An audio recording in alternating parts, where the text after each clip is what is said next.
Olá, começa agora mais um programa Sé a Escola de Profetas e você é o nosso convidado. Você que queira conhecer um pouco mais a respeito desse programa, é só você entrar no Instagram, anote aí, @RedeGospelTV e conhecer um pouco mais a respeito desse programa que tem trazido conhecimento e principalmente conhecimento do mundo espiritual. Porque às vezes o conhecimento da palavra no contexto da letra é muito limitado, mas quando você começa a trazer a revelação, aquilo que o Senhor tem, desde a primeira palavra lá de Gênesis, lá o Bereshit, e até o último, né, quando nós vamos terminar, Maranata, vem Senhor, termina com o nome do Senhor, tudo forma um único contexto, mas com muitas revelações. E é para isso que nós hoje vamos ter uma aula muito especial, que é a aula da Trindade. E o que é a Trindade, Bispo G? É a triunidade de Deus. Nós falamos um pouquinho na aula passada, mas hoje nós vamos nos aprofundar. Então, a definição de Trindade, a palavra Trindade, ela vem do vocábulo três e unitas. Então, três unitas, trindades. É uma única coisa composta de três. Então, uma triunidade. Então, é a manifestação de Deus em todas as pessoas na eternidade. Então, é um relacionamento onde essas três pessoas inseparáveis, e depois eu vou falar sobre um termo muito especial, inseparáveis de um único ser. Um ser único, com uma essência que se manifesta a triunidade de Deus. O Pai, o Filho e o Espírito Santo. Para nós entendermos também esse conceito, vermos como a água, ela vamos dizer assim, ela é única. A água é uma água. Mas ela tem três estados. O estado sólido, o gasoso e também, no caso, o líquido, né, que é a forma mais fácil de nós encontrarmos no nosso mundo. Então, esses três estados são bem diferentes. O vapor, a água líquida e o sólido, o gelo, famoso gelo. Mas os três são o quê? Uma única essência, que é a água. E é mais ou menos dessa maneira que se manifesta. Então, nós vemos Deus se manifestar de várias formas, dependendo do momento e daquilo que é necessário para que se manifeste. Mas algumas pessoas acham errado o contexto da Trindade. Mas o próprio Jesus traz essa revelação mostrando essa triunidade. No livro de Mateus, no capítulo 3, versículo 15, diz assim: batizado Jesus, saiu da água e eis que lhe abriram os céus e viu o Espírito de Deus descendo como pomba vindo sobre ele. E eis uma voz dos céus que dizia: esse é o meu Filho amado, em quem me comprazo. Bom, para as pessoas que não acreditam na Trindade, aqui é uma manifestação no mesmo momento da Trindade. Então, Deus o Pai falando, o Espírito Santo de Deus vindo em forma de pomba. Estamos falando do Novo Testamento, Evangelho de Mateus. Alguém que esteve presente, porque Mateus nada mais era do que um dos discípulos e apóstolo do Senhor. E Jesus, o Filho amado, em quem o Pai se comprazia. Então ali essa manifestação fica muito clara, bem no início, inclusive, do ministério de Jesus aqui na Terra. Então era o início da sua caminhada ministerial e ele estava ali. E ali também, logo depois que ele vai ser tentado pelo diabo, vai ser levado pelo Espírito de Deus para ser tentado ali no deserto. Então vejam que essa manifestação da pomba é até hoje, né, muito lembrada, né, porque a gente percebe que é realmente vamos dizer assim, um animal especial.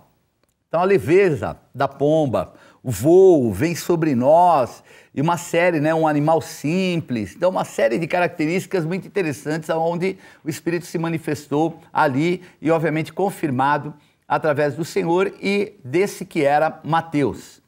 Então, a palavra manifestação da Trindade, é uma palavra muito importante, porque a triunidade, ela não traz somente três em um, é único. É o termo único. É o termo eshad em hebraico, que é um numeral, um artigo indefinido, que traz a visão de algo assim. É somente aquilo, é uma única vez, é uma vez por todas, é o caráter de único. Então, a triunicidade, então é único.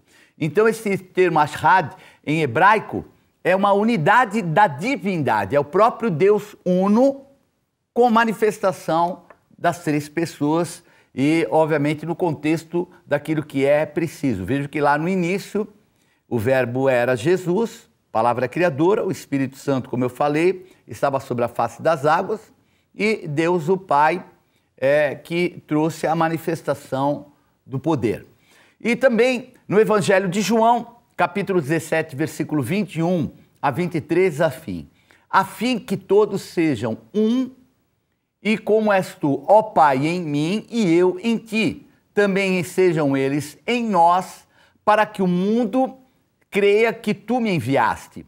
Eu lhes tenho transmitido a glória que me tens dado, para que sejam um, como nós somos, e eu neles e tu em mim, a fim de que sejam aperfeiçoados na unidade, para que o mundo conheça que tu me enviaste e os amaste, como também amaste a mim. Então, vejam que Jesus é o Filho enviado. E aqui nós vemos um momento, inclusive, em que ele vai começar um processo até de interceder pela vida dos apóstolos, daqueles que crescem no Senhor Jesus. Então, ele ali começa a colocar e falar de um fato, que ele foi enviado e eles são um. Deus, o Pai, e eles são um. Mas por que não fala aqui do Espírito Santo? Porque a manifestação do Espírito Santo viria na sua plenitude após a morte de Jesus. Após o sacrifício de Jesus, lá no Pentecostes, ou já a primeira manifestação, quando Jesus ressuscita. Aparecem os discípulos, sopra o Espírito Santo sobre eles, e a partir dali eles têm o poder, a autoridade, até de perdoar e reter pecados. E numa outra manifestação vem a plenitude do Espírito Santo, o transbordar do Espírito Santo. Então, mas de qualquer forma, nós vemos aqui essa unicidade entre Pai e Jesus, o Filho. No livro de Gênesis, no capítulo 11, versículos 5 e 6, diz assim: Então desceu o Senhor para ver a cidade e a torre que os filhos dos homens edificavam, e o Senhor disse: Eis que o povo é um, e todos têm a mesma linguagem. Isso é apenas o começo. Agora não haverá restrição para tudo o que intentarem fazer. Então vejam nessa passagem algo também bem interessante, que quando nós entendemos que a unidade, ela é algo muito mais proveitoso. Então a palavra uno, né, errade, que é ser um ser une, dá o poder e a autoridade. Vejam que aqui os homens, quando se tornaram, tinham uma mesma linguagem, eram um, eles iriam fazer o que quisessem, não haveria impedimento. Então, essa visão da unidade é a visão da concordância. E tanto que quando Jesus fala aos seus discípulos que o que concordarem aqui seria concordado nos céus. Então vejam que há um aspecto espiritual profundo, o da concordância. E vemos também que o Senhor separa ali em Babilônia, porque eles estavam se unindo, eram unos, para fazerem o mal. E aí o Senhor lança uma confusão para que eles não cumpram mais com os intentos malignos que eles tinham preparado para o futuro. João, no capítulo 15, versículo 26, diz assim: Quando, porém, vier o Consolador, que eu vos enviarei da parte do Pai, o Espírito da verdade que dele procede, esse dará testemunho de mim.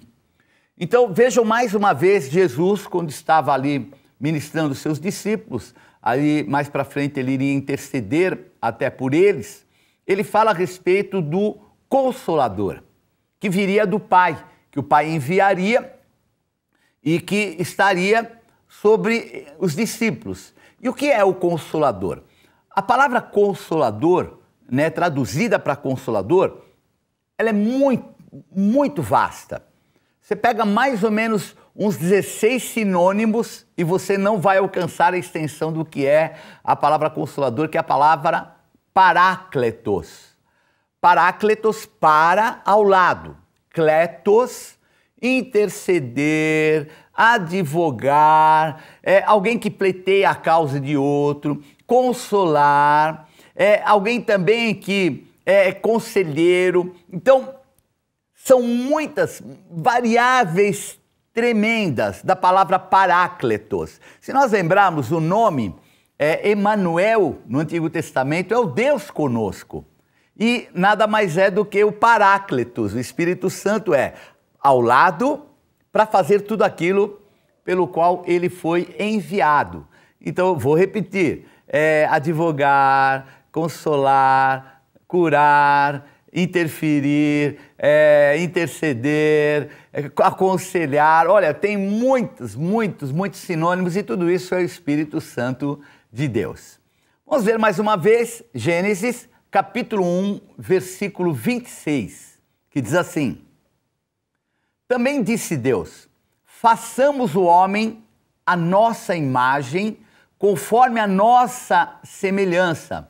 Tenha ele domínio sobre os peixes do mar, sobre as aves dos céus, sobre os animais domésticos, sobre toda a terra e sobre todos os répteis que rastejam pela terra. Então nós vemos aí a manifestação, mais uma vez, no primeiro livro, livro do Gênesis.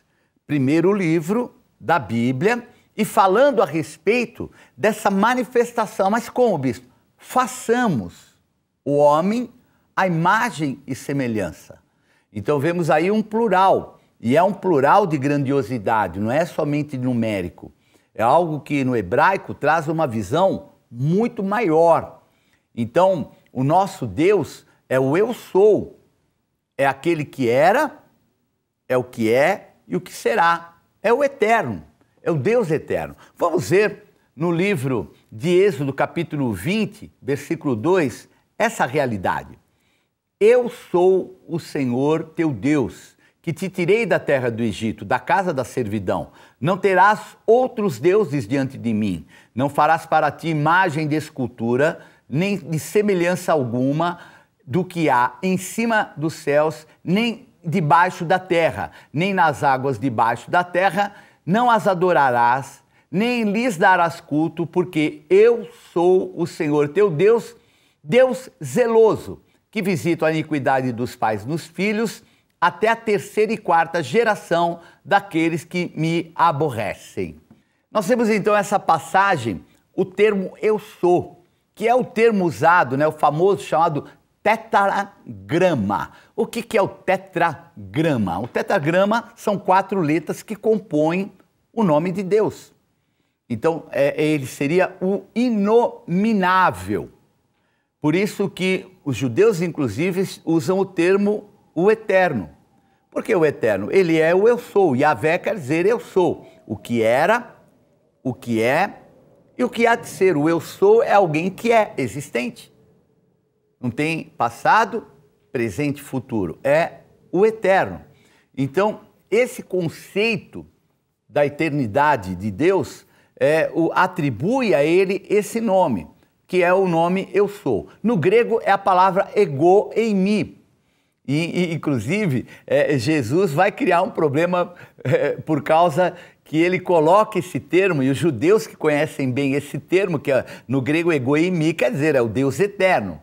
Então, no livro de João, no capítulo 8, versículos 58, diz assim: Respondeu-lhe Jesus, em verdade eu vos digo, antes que Abraão existisse, eu sou.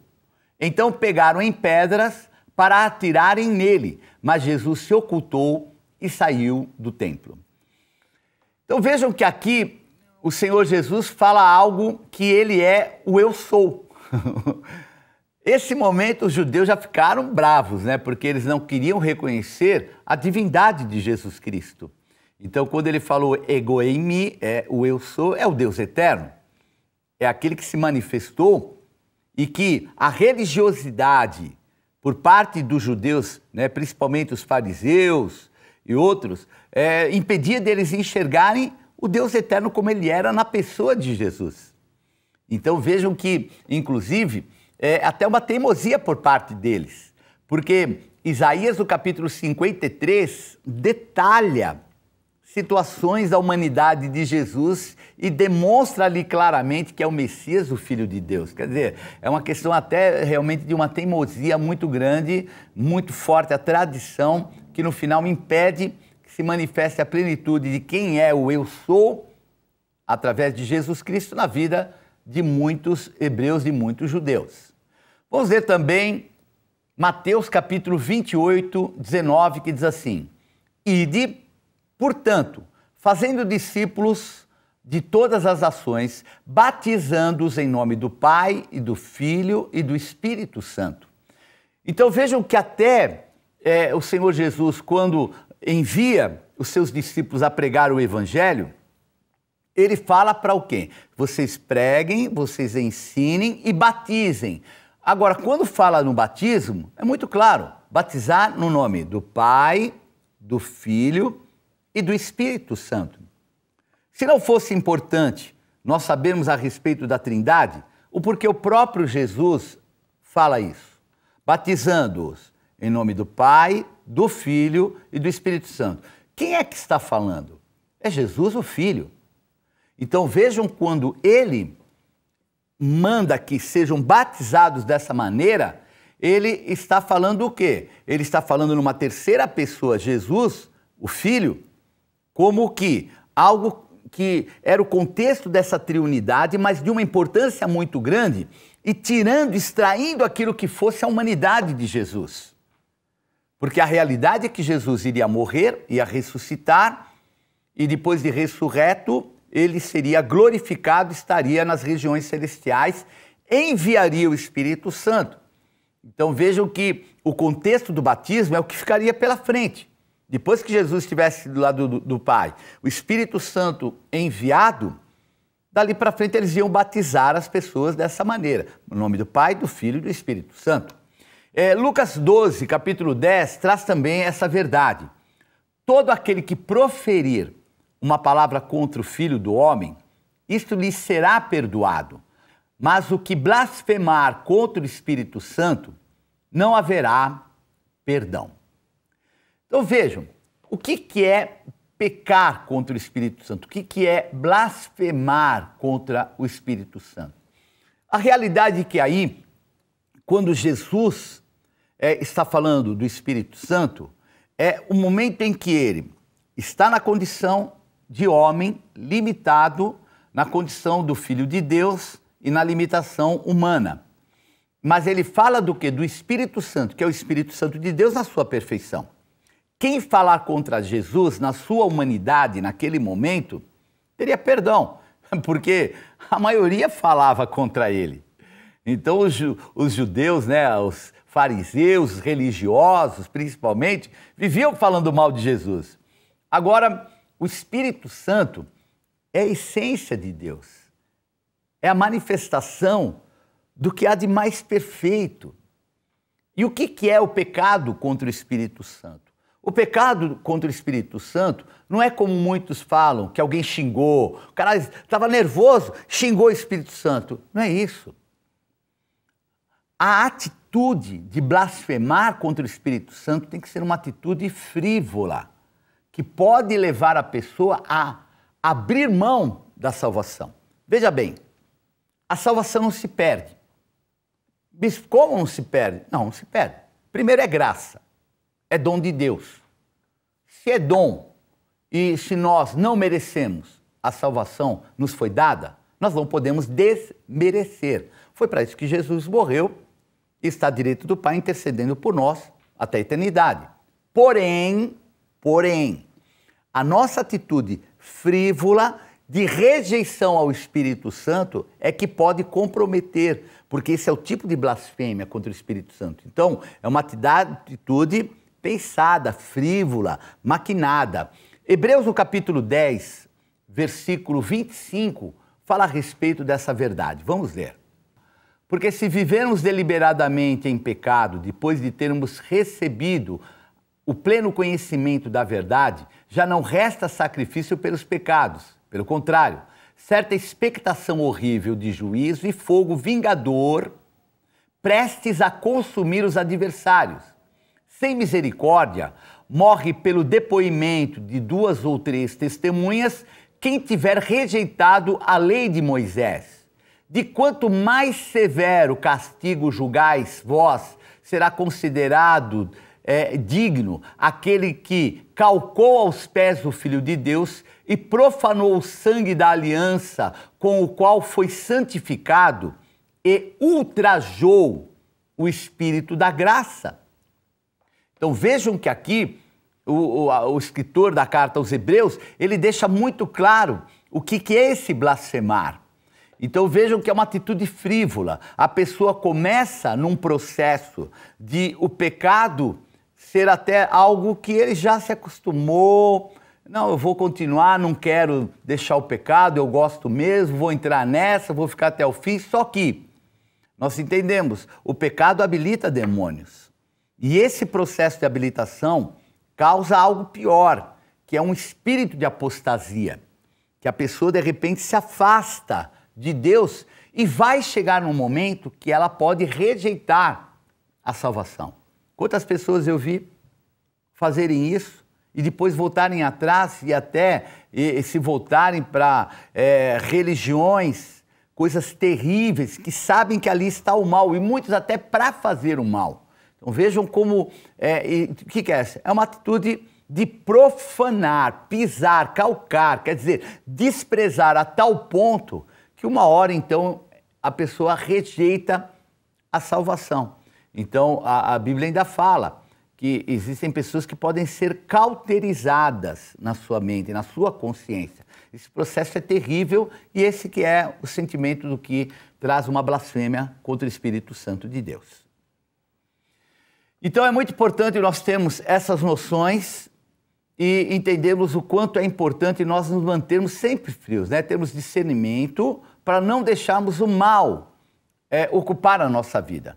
Vamos ver agora a primeira carta de João, capítulo 2, versículo 22, que diz assim: quem é o mentiroso, senão aquele que nega que Jesus é o Cristo?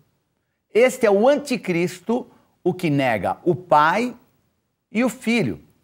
Todo aquele que nega o Filho, esse não tem o Pai. Aquele que confessa o Filho tem igualmente o Pai. Então vejam que aqui João, o apóstolo João, ele deixa aí muito claro que a rejeição a Jesus é a rejeição ao Pai. E mostra de uma forma clara que eles têm o quê? Quem confessa o Filho tem igualmente o Pai. Então o que acontece? Eles são um, o Pai e ele. Então o apóstolo João, inclusive chamado apóstolo do amor, ele é de uma importância tão grande no contexto do sentimento, da fidelidade. Ele foi o único que ficou na presença do Senhor na hora da sua morte. Então ele entendia o que era perseverar, o que era manter firme, e conhecia e entendia quem era Jesus Cristo, mesmo morrendo na cruz. Se manteve ali arriscando a morte, por quê? Porque entendeu quem era o Cristo, que era Deus e que era o Espírito Santo de Deus. Então nós vamos agora mostrar para você aí, fazer um insert dos nomes de Deus, né? Porque são muitos nomes de Deus. Então eu vou falar os inserts e depois as passagens para você anotar e guardar. Olha, é muito interessante você ter esses termos. Então, primeiro termo de Deus é o termo Elohim, que é o Deus criador de todas as coisas. Está em Gênesis 1:1 e Apocalipse 4:11 e também Hebreus 1:12. Jeová ou Iavé, o Deus soberano, está no livro de Êxodo, no capítulo 3, versículo 14, e também no livro de Apocalipse, no capítulo 1, versículo 8. O outro nome é o Jeová Jirê, que é o Deus provedor, ou Iavé Jirê, né? Que é o Deus provedor, Gênesis 22, 13 a 14 e Jó 38, 41. O Jeová Nissi, o Senhor é a nossa bandeira, é aquele que vai à frente na luta contra os exércitos, à frente do nosso exército. Êxodo 17, 15. O Jeová Rafá, que é o Senhor que cura, que nos revigora. Êxodo 15, 25. E o Salmo 103, 3. Jeová Shalom, que é o Senhor é paz. Juízes 6, 24. Isaías 26, 3. E também o Jeová Raar, que é o Senhor é o meu pastor. No Salmo 23, versículo 1. No Salmo 95, versículo 7. E o Jeová Tzidkenu, que é o Senhor é justiça. Está no livro de Jeremias, profeta Jeremias 23, 6 e 33, 16. Jeová Tsabaoth, que é o Senhor dos exércitos. 1 Samuel 1, 3, Amós 4, 13 e o Jeová Chamar, ou Samar, como é falado mais abrasileirado. É o Senhor que está presente. Então nós vemos aí vários nomes simbolizando o nome do Senhor Jesus. Então é muito interessante a gente ver o quanto a manifestação do Senhor está em vários nomes. E mais outros ainda que tem aí pela frente. Ele é o Deus eterno, é o Deus onipresente, é o Deus onisciente. Existe uma gama muito grande de nomes do Senhor que depois você pode até obter, depois entre em contato com a gente e a gente vai falando. Então nós vamos encerrando o nosso programa aqui, lembrando, temos mais uma outra aula que nós vamos falar ainda do mundo espiritual, só que vamos entrar na natureza humana. É o tema da nossa próxima aula. Então, nós vamos encerrando. Quero fazer um convite para você estar em uma das igrejas Renascer em Cristo. Eu, Bispo Gete, espero na Renascer Guarulhos, Avenida Salgado Filho, 1412. Temos também Renascer Alto de Santana e temos ali na Avenida Água Fria, 1251. Renascer Vila Galvão, em Guarulhos também, na Avenida Doutor Timóteo Penteado, número 3193. Vamos encerrando o programa de hoje. Fique na paz do Senhor. Deus abençoe. Tchau, tchau.